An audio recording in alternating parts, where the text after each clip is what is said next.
नमस्कार, बहुत स्वागत है आपका। आप देख रहे हैं इंडिया टीवी। मैं हूं आपके साथ प्रिया सिंह सोमवंशी और वक्त हो चला है राजधर्म का। राजधर्म में आज सबसे पहले बात होगी वक्फ कानून के खिलाफ मौलानाओं के शाहबानो प्लान की। वक्फ कानून के खिलाफ all India Muslim personal law board के प्रोटेस्ट का पहला राउंड शुरू हो चुका है और शहर शहर मौलानाओं ने आर पार का घमासान छेड़ दिया है। दिल्ली से लेकर मुंबई तक और लखनऊ से लेकर कोलकाता तक मुसलमान सड़कों पर आ गए। हाथों में काली पट्टी बांधे हुए, हाथ में पोस्टर बैनर्स लेकर सरकार से वक्फ कानून को वापस लेने की मांग कर रहे हैं। चूंकि आज शुक्रवार का दिन है, जुमा है और आज बड़ी संख्या में मुसलमान मस्जिदों में जमा होते हैं, नमाज अदा करते हैं और ऐसे में AIMPLB ने विरोध प्रदर्शन के लिए जुमे का दिन जानबूझकर ही चुना है। प्रोटेस्ट के लिए मस्जिदों का इस्तेमाल किया जा रहा है। AIMPLB की तरफ से मस्जिद के इमामों से वक्फ कानून के खिलाफ तकरीरें कराई जा रही हैं। वक्फ कानून के खिलाफ इस वक्त कहां-कहां प्रोटेस्ट हो रहा है, मौलानाओं का शाहबानो प्लान क्या है, एक एक डिटेल मैं आपको बताऊंगी। लेकिन सबसे पहले इस वक्त की एक बड़ी खबर आप जान लीजिए। वक्फ कानून के खिलाफ all India Muslim personal law का जो प्रोटेस्ट है वो तेज हो गया है। दिल्ली से लेकर मुंबई तक जबरदस्त हंगामा हो रहा है। जुमे की नमाज पढ़ने पहुंचे मुसलमान सड़कों पर नारेबाजी कर रहे हैं। वक्फ कानून को वापस लेने की मांग की जा रही है AIMPLB की तरफ से। आज पूरे देश भर में प्रोटेस्ट का ऐलान पहले ही किया गया था। कोलकाता, अहमदाबाद, लखनऊ और जयपुर में भी वक्फ एक्ट के विरुद्ध में मुसलमान सड़कों पर उतरे हैं। मस्जिदों से इमाम तकरीरें कर रहे हैं और उधर मुंबई की भाई खला की मस्जिद के बाहर जबरदस्त हंगामा हुआ। विरोध प्रदर्शन कर रहे AIM नेता वारिस पठान और उनके कई समर्थकों को पुलिस ने डिटेन कर लिया है।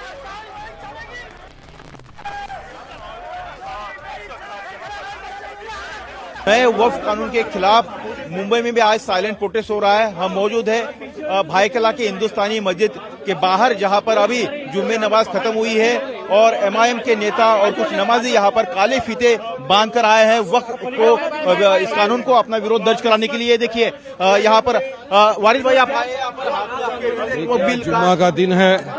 भाईकला मस्जिद ट्रस्टियों ने हमको बुलाया था कि जो वक्फ का काला कानून मोदी सरकार लाई है उसके खिलाफ आज हमने पीसफुल प्रोटेस्ट किया है और हमारा ये पीसफुल प्रोटेस्ट जारी रहेगा देश भर में।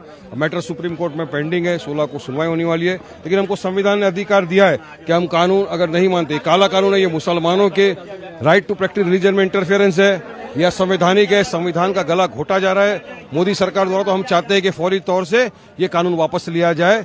जिस तरह किसान का जो बिल था उसको वापस लिया सरकार ने, तो इस बार मुसलमानों के साथ ही ऐसा क्यों अन्याय? आंदोलन चलेगा क्या, ऐसा कहा गया है? अरे शाहबानो का नाम तो बिल्किस बानो का क्या किया लोग ने? बिल्किस बानो के कातिलों को छोड़ दिया, वो बलात्कारियों को छोड़ दिया खुली फिजाओं में। जब बेल पर बाहर आए तो उनको आपने हार फूल पिनाए।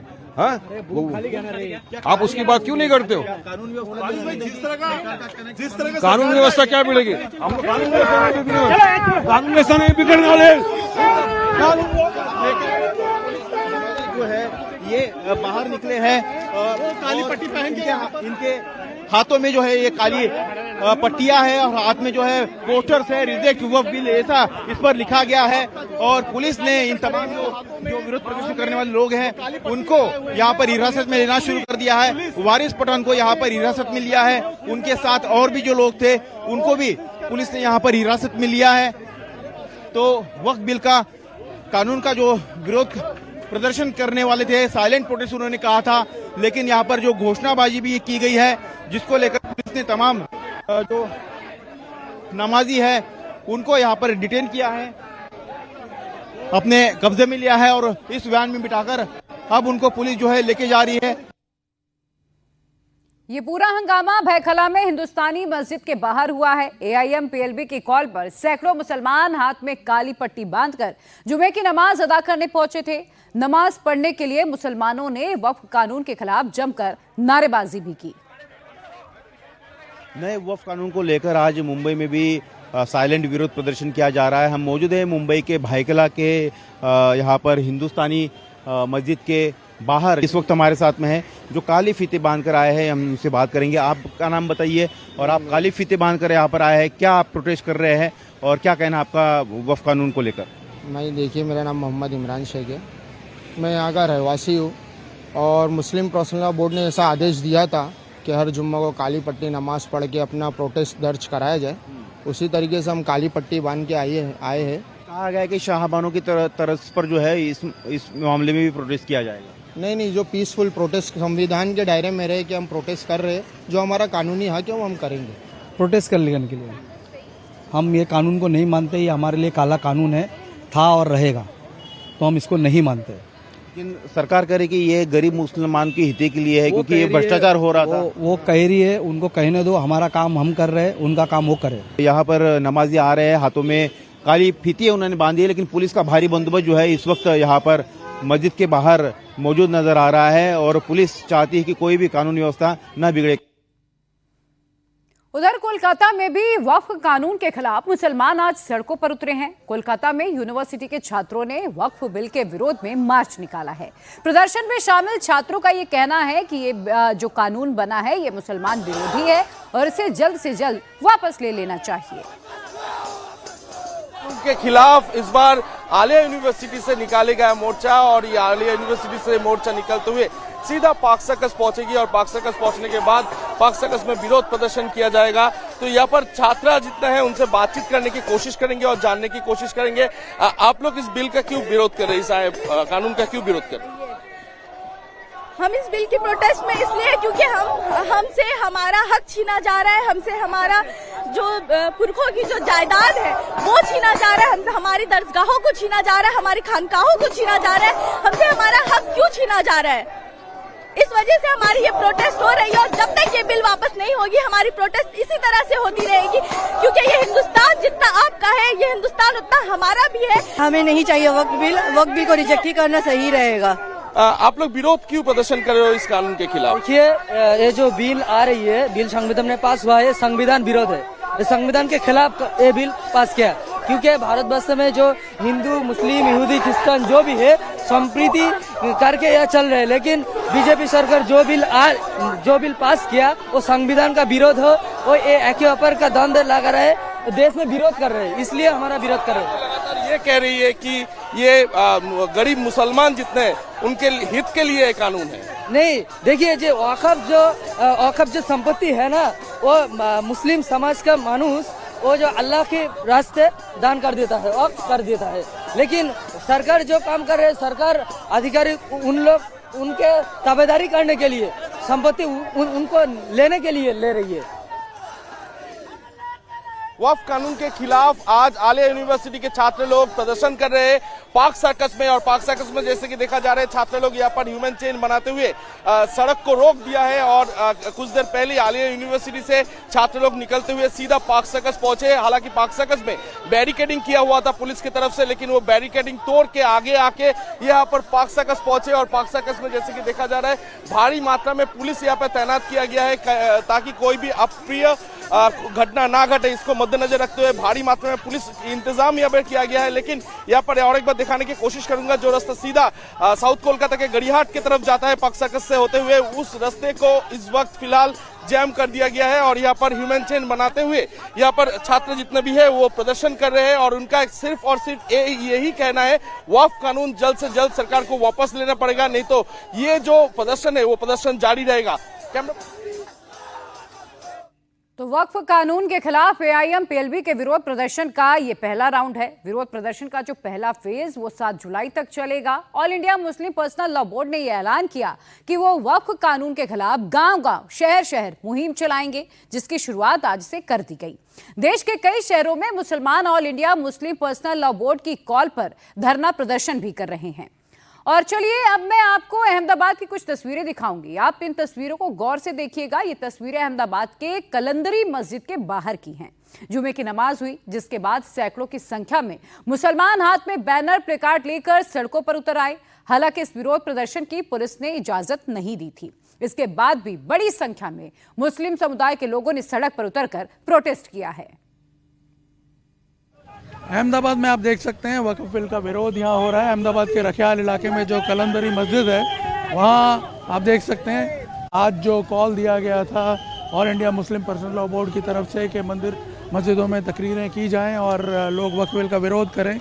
यहाँ आप देख सकते हैं जो मस्जिद की जो जुमे की नमाज है उसके बाद जो नमाजी हैं उन लोगों की तरफ से यहाँ विरोध किया गया है। आप देखिए पुलिस जो है वो लोगों को क्लियर करवा रही है क्योंकि विरोध की कोई परमिशन नहीं दी गई है और जो लोग विरोध कर रहे हैं उनको डिटेन भी यहाँ पे किया जा रहा है। और आपको बता दें कि यहाँ पे नमाज के बाद आज जो है विरोध का कॉल दिया गया था। बड़ी संख्या में लोग यहाँ पे जुटे हैं जो नमाजी हैं। हालांकि कोई बात नहीं करना चाह रहा है, लेकिन वक्फ बिल का विरोध करने के लिए बैनर्स और पोस्टर्स जो हैं वो लेकर के यहाँ पे सड़कों में लोग उतरे हैं। और यहाँ सामने आप देख सकते हैं उन्हें डिटेन करके यहाँ पे ले जाया जा रहा है। यहाँ आप देख सकते हैं जो इसमें कांग्रेस के कार्यकर्ता हैं जो जिन्होंने ये आह्वान किया था, कांग्रेस के प्रदेश कमेटी के लोग हैं जिन्होंने आह्वान किया था। और यहाँ पे आप देखिए अहमदाबाद में इस रखियाल इलाके में लोग बड़ी संख्या में उतरे हैं। लेकिन ये एक शुरुआत इसको कहा जा सकता है। बताया ये जा रहा है कि आने वाले दिनों में जो मौलाना हैं, जो इमाम हैं अलग अलग मस्जिदों के, उनकी मीटिंग होगी और उसके बाद आगे की रणनीति जो है वो तय की जाएगी। फ़िलहाल जो है पुलिस ने क्योंकि परमिशन नहीं दी थी यहाँ पे, इसलिए ये जो पूरा भीड़ है उसको यहाँ से खाली करवाया जा रहा है और जो लोग सड़क पर उतर रहे हैं उन्हें डिटेन करके ले जाया जा रहा है। एआईएमपीएलबी ने ये कहा कि उसका वक्फ बचाओ अभियान शाहबानों की तर्ज पर चलेगा। हर राज्य, हर जिले और गांव तक एआईएमपीएलबी के लोग पहुंचेंगे, लोगों को वक्फ कानून के खिलाफ समझाएंगे। दरअसल साल 1978 में शाहबानो के पति ने उसे तलाक देकर उसके 5 बच्चों को उनके हाल पर छोड़ दिया था। और इसके बाद 1985 को सुप्रीम कोर्ट ने शाहबानो के पक्ष में फैसला सुनाते हुए उनके पति को आदेश दिया कि वो अपने बच्चों को गुजारा भत्ता दें। सुप्रीम कोर्ट के इस फैसले के खिलाफ मुस्लिम पर्सनल लॉ बोर्ड ने हल्ला बोल दिया और इसे शरीयत के खिलाफ करार दिया, जिसके बाद उस वक्त की राजीव सरकार को झुकना पड़ा और उसने सुप्रीम कोर्ट के फैसले को पलटते हुए मुस्लिम महिला बिल 1986 सदन में पेश किया। और अब मुस्लिम पर्सनल लॉ बोर्ड वक्फ कानून पर भी शाहबानो के तर्ज पर प्रोटेस्ट करने की धमकी दे रहा है। मरकजी हुकूमत की जानिब से वक्फ कानून में मनमानी और खिलाफ दस्तूर व खिलाफ शरीयत तरमीमात करके हुकूमत वक्फ के इंतज़ाम और इंसराम को अपने कंट्रोल में ले लेना चाहती है। नीज़ इन तरमीमात के ज़रिए उसने मुस्लिम औक़ाफ़ को हड़पने और तबाह व बर्बाद करने का घिनौना मंसूबा तरतीब दिया है। ये तरमीमात न सिर्फ इम्तियाज़ और तफरीक पर मबनी है, बल्कि दस्तूर हिंद के बुनियादी हकूक़ और बुनियादी दफ़ात 14, 25 और 26 से भी मुतसादिम है। All India Muslim personal law board ने इस कानून को सुप्रीम कोर्ट में चैलेंज कर दिया है और उसके खिलाफ वक्फ बचाओ के उन्वान से एक कुल हिंद तहरीक आंदोलन का आगाज किया है। इस तहरीक में बिरादरान वतन और सिविल सोसाइटी के लोगों को भी शामिल किया जाएगा। ये तहरीक शाहबानो तहरीक 1985 के तर्ज के ऊपर चलेगी, जिसके तहत हम हर रियासत, जिला, शहर और गांव तक पहुंचेंगे। तो वक्फ कानून को लेकर एआईएमपीएलबी मुस्लिम संगठन आर पार के मूड में है और इसके लिए उसने 4 पन्नों की बाकायदा एक चिट्ठी भी जारी की, जिसमें यह कहा गया कि all India Muslim personal law board की ये पहले दौर की वक्फ बचाओ मुहिम 7 जुलाई तक चलने वाली है। 22 अप्रैल को दिल्ली के तालकटोरा स्टेडियम में बड़ा विरोध प्रदर्शन होगा और इसके बाद फिर 7 मई को दिल्ली के रामलीला मैदान में भी विरोध प्रदर्शन का ऐलान किया गया है। इस दौरान प्रदेशों की राजधानियों में धरना और गिरफ्तारी कार्यक्रम भी चलाए जाएंगे। जुमे की नमाज के बाद लोग ह्यूमन चेन बनाकर प्रोटेस्ट भी करेंगे। एआईएमपीएलबी की तरफ से लोगों से ये अपील की गई है कि 30 अप्रैल की रात 9 बजे लोग अपने घर, फैक्ट्री, ऑफिस की लाइट बंद करके आधे घंटे के लिए ब्लैकआउट करेंगे और अपना जो विरोध है वो दर्ज कराएंगे। हर जिला मुख्यालय पर धरना देकर डीएम के जरिए राष्ट्रपति को ज्ञापन भेजेंगे। वक्फ कानून के खिलाफ all India Muslim personal law board देश के बड़े 50 शहरों में प्रेस कॉन्फ्रेंस भी करेगी और इसके अलावा महिलाओं को जागरूक करने के लिए भी all India Muslim personal law board की महिला विंग काम करेगी और अलग अलग जगह पर प्रोग्राम भी आयोजित किए जाएंगे। AIMPLB के ऑल इंडिया प्रोटेस्ट का आज ट्रेलर लॉन्च हुआ और बोर्ड के इशारे पर शहर शहर मुसलमान हल्ला बोल रहे हैं। अब आप जो ये तस्वीरें इस वक्त देख रहे हैं, ये जो तस्वीरें आपकी टेलीविजन स्क्रीन पर हैं, ये जयपुर की हैं, जहां मुस्लिम समाज के लोगों ने वक्फ कानून के खिलाफ विरोध प्रदर्शन किया है। सड़क पर प्रोटेस्ट मार्च निकाला है। प्रदर्शन में शामिल लोगों का ये कहना है कि अगर कानून वापस नहीं लिया गया तो वो फिर इसके बाद अब दिल्ली कूच करने की तैयारी में हैं। वक्फ बिल के खिलाफ विरोध प्रदर्शन हो रहा है। ये फिरदौस मस्जिद है बट्टा बस्ती के पास, जहां पर ये प्रोटेस्ट किया जा रहा है। आप देखिए हाथ में एक पोस्टर लेकर ये विरोध प्रदर्शन किया जा रहा है। जमील भाई, क्या विरोध प्रदर्शन वक्फ के खिलाफ आप सब लोग कर रहे हैं, क्या कहना चाहिए? वक्फ के खिलाफ जो बिल आया है उसको लेकर विरोध कर रहे हैं, किस तरीके का प्रोटेस्ट है ये? हमारी तरफ से एक शांति मार्च ही है। इसमें सरकार के द्वारा परमिशन लेके ये मार्च निकाला जा रहा है और ये एक लड़ाई जैसे कि हमने संसद में लड़ी, एक हम सुप्रीम कोर्ट में लड़ रहे हैं और एक ये सड़कों पे भी चालू हो चुकी है। तो इंशाल्लाह ये हमें पूरी उम्मीद है कि सुप्रीम कोर्ट से हमें इंसाफ मिलेगा और ये जो बिल आया है ये वापस होगा। मोदी सरकार मुर्दाबाद के नारे लग रहे हैं जी। क्यों सरकार मुर्दाबाद के नारे आप लोग क्यों लगा रहे हैं? बिल अमेंडमेंट के लिए खामियां पूरी है। हमारी जमीन हमारा हक की जमीन है, सरकार कैसे ले सकती है? ये हमारे पुरखों की जमीन है, सरकार हमारी पुरखों की जमीन हमसे कैसे कह सकती है?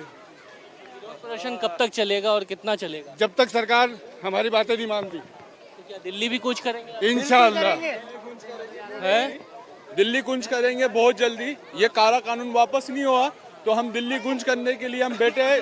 बस हम हमारे बड़ों का इंतजार करें, एक बार वो आवाज लगाए, हम दिल्ली बहुत जल्दी गूंज करेंगे। यहाँ से दिल्ली आप लोग जाएंगे? इंशाल्लाह हम पैदल दिल्ली जाएंगे और हम हर मजलिस को इतला करेंगे, हर मजलिस को हम दावत देंगे दिल्ली गूंज करने के लिए। ये विरोध प्रदर्शन में यही बताया जा रहा है कि मस्जिदों में तकरीरें भी दी जा रही हैं।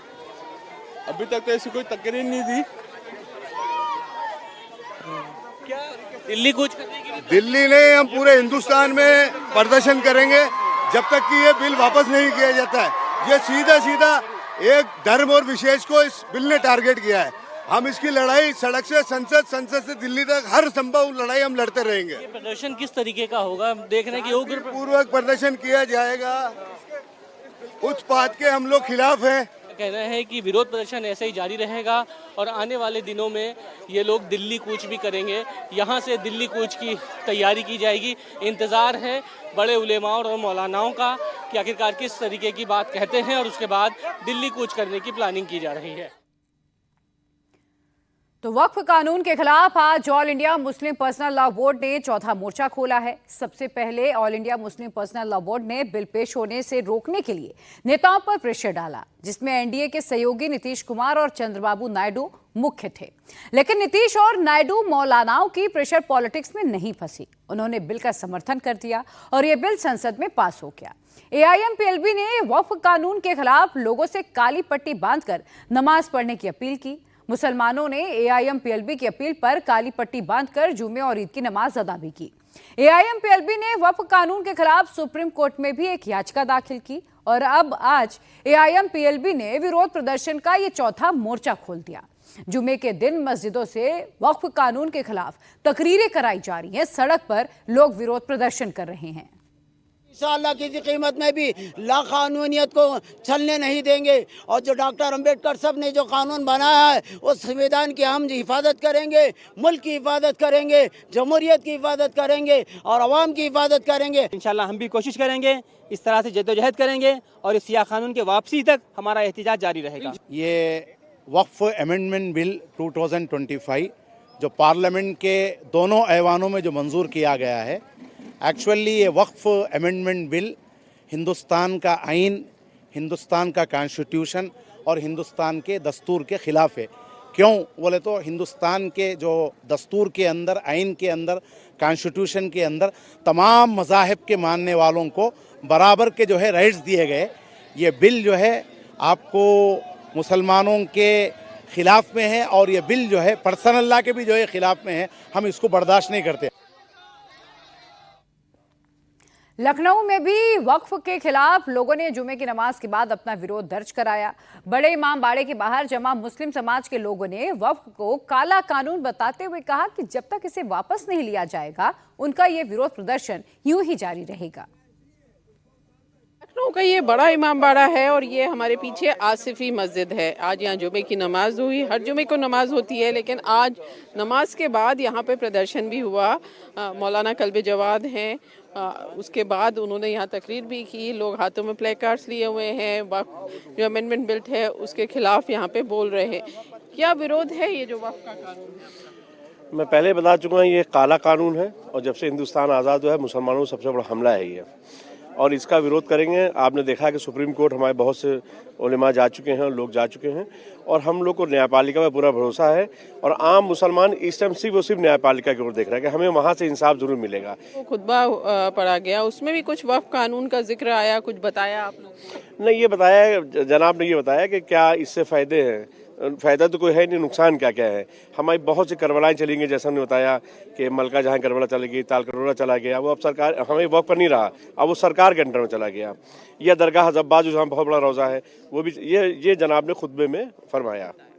आप लोग भी जैसे आज यहाँ पे थे, क्या विरोध क्या है इसका कानून का? क्योंकि सरकार तो कह रही है कि ये मुसलमानों के हित में है, इसका जो पैसा आएगा वो मुसलमानों को फायदा पहुंचाएगा। आप ये उसी तरह हित में, जैसे किसानों के हित में आपने देखा था, वो बाद में फैसला वापस लिया गया था।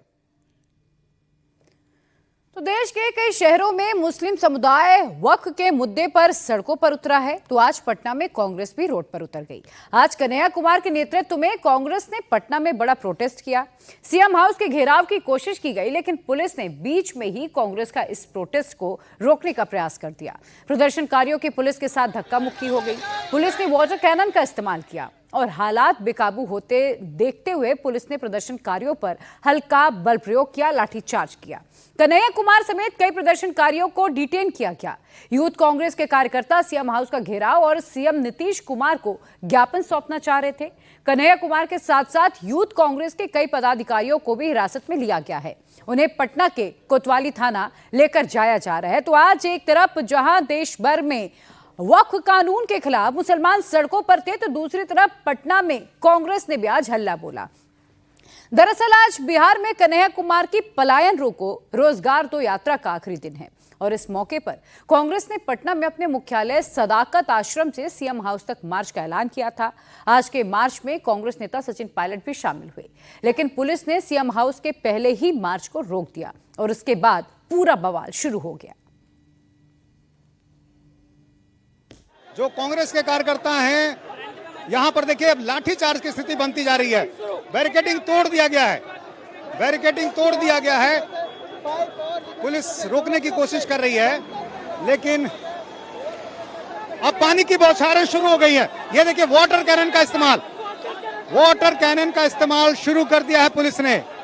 बैरिकेडिंग तोड़कर आगे बढ़ने की पुलिस कोशिश जो कार्यकर्ता कर रहे थे उनको रोकने के लिए कोशिश कर रही थी, लेकिन कार्यकर्ता आगे जाना चाह रहे हैं मुख्यमंत्री आवास की तरफ, और जब कार्यकर्ता नहीं माने तो अब ऐसे में पुलिस ने वाटर कैनन का इस्तेमाल शुरू कर दिया है।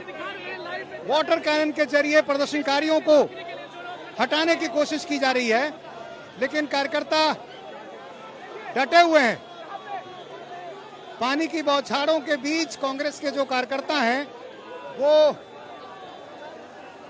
आगे के हिस्से में यहाँ बने हुए हैं। पुलिस उनको समझाने की कोशिश कर रही है, लगातार माइकिंग भी की जा रही है कि आप बैरिकेडिंग तोड़कर आगे जाने की कोशिश नहीं करें, लेकिन यहाँ देखिए आगे के हिस्से में लगातार पुलिस के साथ धक्का मुक्की चल रही है। आगे के हिस्से में जो कार्यकर्ता हैं उनके साथ पुलिस की धक्का मुक्की चल रही है। पानी की बौछारों के बीच पुलिस और कार्यकर्ताओं के बीच ये धक्का मुक्की चल रही है।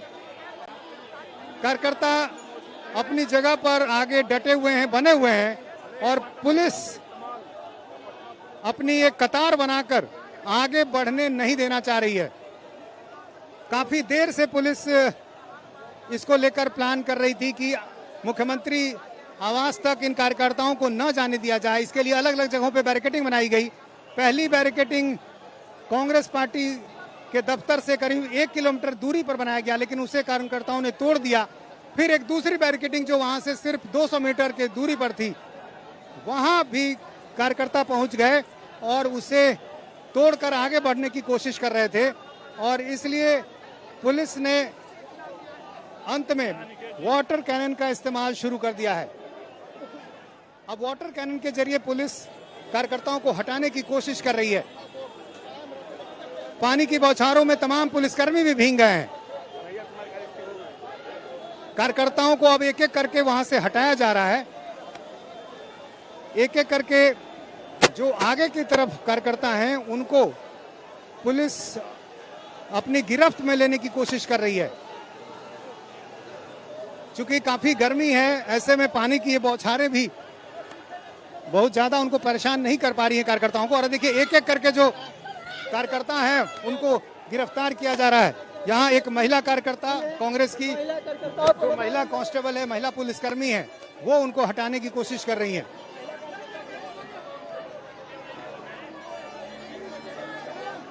अब पुलिस एक एक करके जो कार्यकर्ता हैं उनको यहां से हटाना चाह रही है। यहां देखिए एक एक करके जो कार्यकर्ता हैं उनको गिरफ्तार करने की कोशिश की जा रही है। एक तरफ पानी की बौछारें और दूसरी तरफ जो कार्यकर्ता आगे नेतृत्व कर रहे हैं उनको गिरफ्तार करने की कोशिश की जा रही है। पुलिस किसी भी कीमत पर यहां से आगे बढ़ने नहीं देना चाहती है। पुलिस यहां से आगे नहीं जाने देना चाहती है और जो कार्यकर्ता नेतृत्व कर रहे हैं उनको गिरफ्तार करने की कोशिश की जा रही है।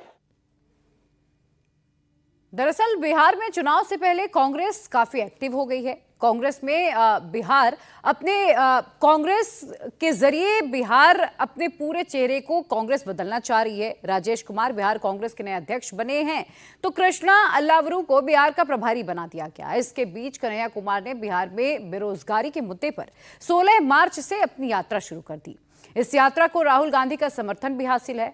राहुल गांधी खुद इस यात्रा में पहले शामिल हो चुके हैं और आज इसी यात्रा का समापन था। पटना पुलिस ने कई प्रदर्शनकारियों के साथ कन्हैया कुमार को भी हिरासत में लिया। मुख्यमंत्री से हम अपने मांग पत्र को सौंपेंगे।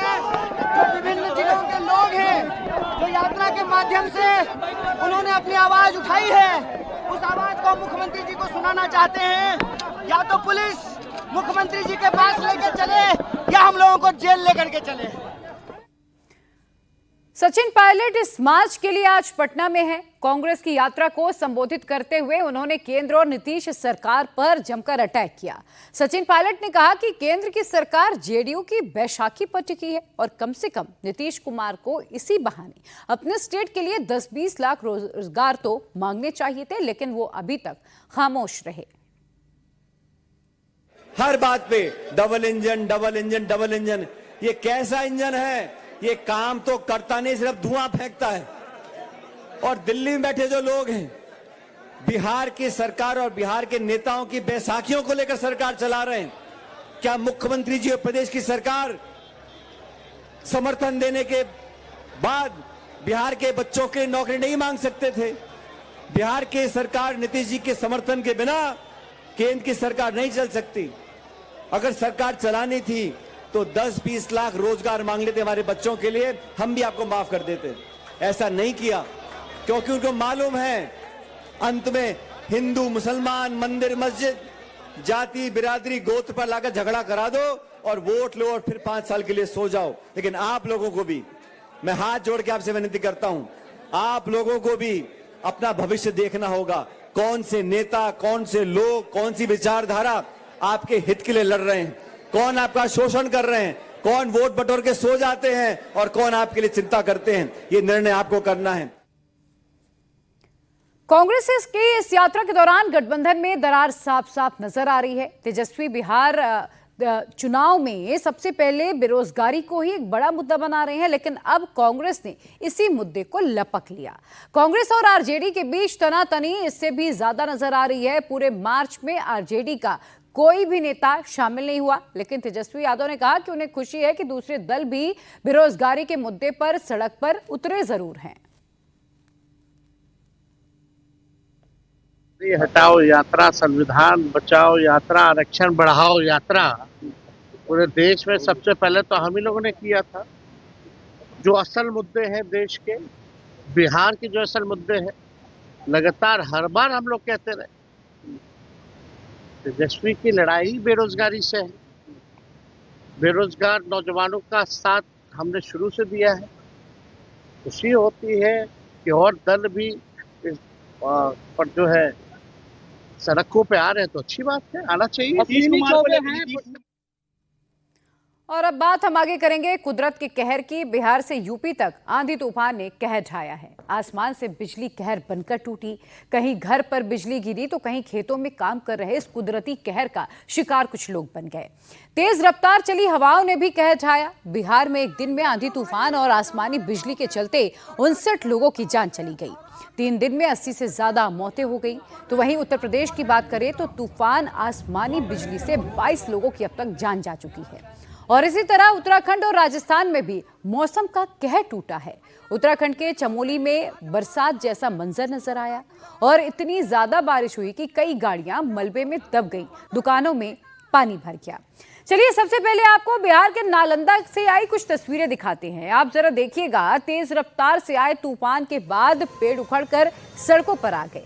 कई बड़े पेड़ सड़कों पर बिछे हुए हैं, जिससे लोगों को आवाजाही में दिक्कतों का सामना करना पड़ रहा है। बिहार में आसमानी बिजली गिरने और तूफान से एक ही दिन में 59 लोगों ने अपनी जान गंवा दी। पिछले 72 घंटों में अब तक 80 से ज्यादा लोग अपनी जान गंवा चुके हैं और पिछले 24 घंटे में आसमानी बिजली से 24 लोगों की मौत अकेले बिहार में हुई, जबकि आंधी तूफान से 35 लोगों की जान चली गई है। वहीं बिहार के जहानाबाद की बात करें तो तेज आंधी से भारी तबाही हुई है। तूफान के वक्त की जरा आप तस्वीरों को देखिएगा। तेज हवाएं चल रही हैं, दिन में अंधेरा सा छा रहा है। दिन में ही लोगों को वाहनों की अपने लाइटें ऑन करनी पड़ती हैं। बिहार में आंधी तूफान से मचे हाहाकार की अगर बात करें तो नालंदा जिले में 23, भोजपुर में 5, गया में 3, पटना, गोपालगंज, जहानाबाद और अरवल, मुजफ्फरपुर में 1-1 लोगों की मौत हुई है। वहीं रोहतास में भी तेज आंधी और तूफान का कहर दिखाई दिया। शहर में कई जगह तेज आंधी की वजह से पेड़ गिर गए। शहर में चौक के पास ऑटो पर अचानक से एक पेड़ टूटकर गिर गया। हालांकि गनीमत ये रही कि ऑटो रिक्शा में कोई भी उस वक्त सवारी नहीं बैठी थी। पेड़ गिरने से ड्राइवर के पैर में गंभीर चोट लगी है। तेज आंधी की वजह से कई इलाकों की बिजली गुल हो गई है। लोगों को मुसीबतों का सामना करना पड़ रहा है। अब आपको मधुबनी लेकर चलते हैं, जहां मधुबनी में भी तेज हवा के साथ न सिर्फ बारिश हुई है बल्कि वज्रपात से काफी नुकसान हुआ है। जिले के वचस्पति नाथ महादेव मंदिर के गुंबद पर वज्रपात हुआ। इससे पूरे मंदिर पर दरार नजर आने लगी है। हालांकि राहत की बात यह रही कि इससे वहां के लोगों को किसी भी तरीके का नुकसान नहीं हुआ और अंदर जो शिवलिंग है वो भी सुरक्षित रहा। तेज बारिश के दौरान लगातार बिजली चमक रही थी और इसी दौरान महादेव मंदिर पर अचानक से ये वज्रपात हुआ, जिससे मंदिर का गुंबद टूट गया। बारिश के दौरान हुई वज्रपात की चपेट में आने से मधुबनी के अलग अलग हिस्सों में हालांकि 4 लोगों की मौत जरूर हुई है। चलिए आपको बिहार के सहरसा की तस्वीरें भी बताते हैं, जहां आंधी तूफान कहर बनकर टूटा। यहां पर एक ताड़ के पेड़ पर आसमानी बिजली गिरी तो आग लग गई। आकाशीय बिजली कितनी ज्यादा खतरनाक थी, इसका अंदाजा आप इसी बात से लगा सकते हैं कि बारिश में ताड़ के पेड़ में आग तेजी से फैल गई। तेज हवा में पेड़ में आग देखकर गांव वाले सहम गए। लोगों ने आज से पहले ऐसा मंजर कभी नहीं देखा था। बिहार में तेज आंधी से भीषण नुकसान हुआ है। अब आपको कुछ और तस्वीरें हम भोजपुर जिले की दिखाएंगे, जहां ये जो इलाका ही उत्तर प्रदेश से जोड़ता है और ये पीपा पुल है, जहां तेज आंधी और तूफान की वजह से ये पुल 3 हिस्सों में टूट गया। मौली घाट पर बना ये पुल बिहार को जोड़ते हुए उत्तर प्रदेश तक जाता है और पुल टूटने से इलाके के हजारों लोग परेशान हो गए। लोगों का जो आवागमन है वो बंद हो गया। लोगों को अब गंगा नदी पार करने के लिए नाव का सहारा लेना पड़ रहा है। यहाँ रहने वाले लगभग 20,000 लोगों के आने जाने का यही मात्र एक रास्ता है। पिछले 5 साल की अगर हम बात करें तो बिहार में आसमानी बिजली से 1000 से ज्यादा लोगों की जान जा चुकी है। आपदा प्रबंधन विभाग के आंकड़ों के मुताबिक 2024 में ही आकाशीय बिजली गिरने से प्रदेश में 253 लोगों की मौत हुई थी, जबकि 2021 में आंकड़ा 280 था। 2022 में यह आंकड़ा सबसे ज्यादा 400 का था। 2023 में 242 और 2024 में 253 लोगों की जान वज्रपात के चलते जा चुकी है। वहीं दरभंगा में भी तूफान से भारी नुकसान हुआ है। मकानों को तूफान की चपेट में आने के चलते नुकसान पहुंचा। अलग अलग गांवों में वज्रपात से 3 लोगों की जान चली गई, जिसमें 10 साल का एक बच्चा भी शामिल है। वज्रपात की चपेट में आने से एक शख्स घायल भी हुआ है, जिसका इलाज अभी जारी है।